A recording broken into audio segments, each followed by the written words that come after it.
John, good to see you again. Good to see you. And David, it's a pleasure to meet you, sir. Nice to meet you, too. I love what you've done with your company. I love these films, and this one is fantastic. Thank you. I will open by saying, though, this one is different than the others. Am I right? It is different. I think so. John Corbett is in this one. Well, yeah, but I mean, as far as like, yeah, but as far as like, even like the theme is a little different. The others, courtroom style, but this one actually deals with, and also current events, kind of. We could talk about that in a minute, but when you approach this film, what were your goals? Well, obviously, anytime you do a third movie in a franchise, it's very difficult because you don't want to just make a movie to make a movie. You want it to be culturally relevant for such a time as this, and for us, that started with obviously with what's going on in the culture. Obviously, there's a lot of people yelling on both sides and nobody's listening.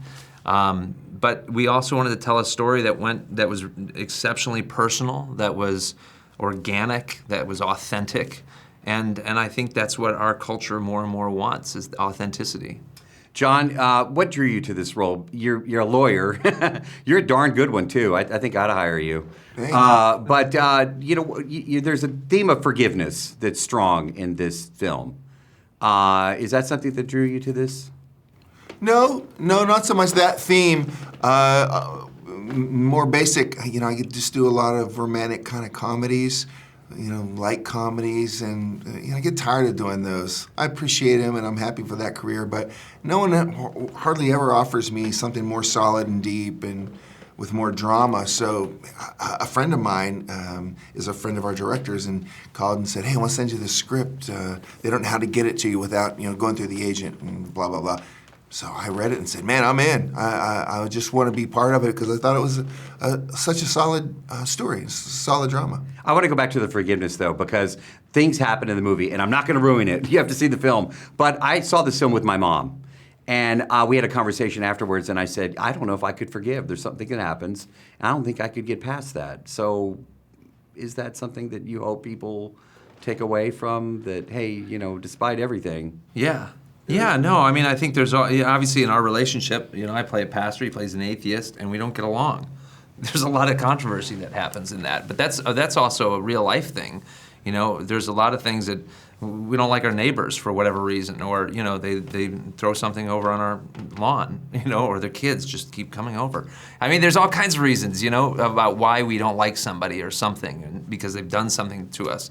How do we forgive? And I think that is what this movie talks about, is that forgiveness. And it's because if somebody doesn't take that step, right, then who will? Right. John, I was actually going to ask about the different character for you. That was what you're looking at my notes, aren't you? You're cheating on these questions. Always. How did it feel to play that? You've kind of answered it already, but was it different mentally approaching it as an actor? Yeah, it is, because you're always, most of the things that I do, we're always looking for the funny or the joke or what's not working. And, even though David said, I haven't seen the movie with a crowd yet. I've just watched it on a laptop. David's seen it with a few crowds, and he said, oh, you get some laughs. And I was surprised at that I get some laughs in it, because when I watched you get all the laughs. It was like it's this. all the laughs. I watched it by myself, so there were 0 laughs. I was really just looking at my hair and going, hair looks in good. The screen. Hair looks good. I didn't hear what I said, but this hair looks good in this shot. So I didn't hear any laughs. So it's kind of cool that I actually get some laughs in this too. What was it like on wrap day when you guys wrapped this film? What was the feeling like? Wow.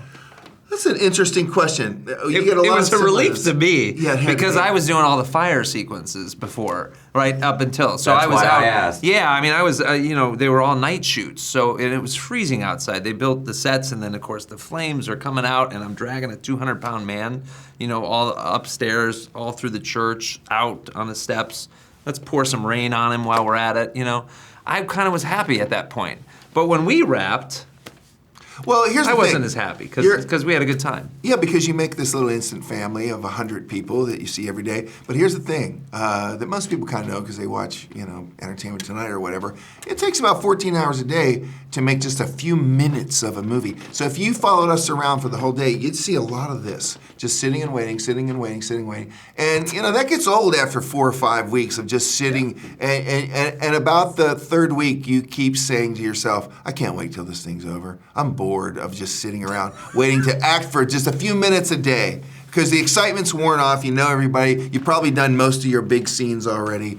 And so rap to me is always a relief. He's so fast. That is his MO, is how fast could he get out of there? And if he doesn't, he kind of warns people ahead of time, hey, if I don't give you a hug now, the hug won't happen, because whenever they say John Corbett's rapped and then everybody goes to applaud, they're like, where's John Corbett? Yeah. Where is he? He didn't do it today, right now, with me. I'm sticking around. That's because you're you. You're you. Exactly. David, great to see you, my man. Where's John Corbett? There he goes.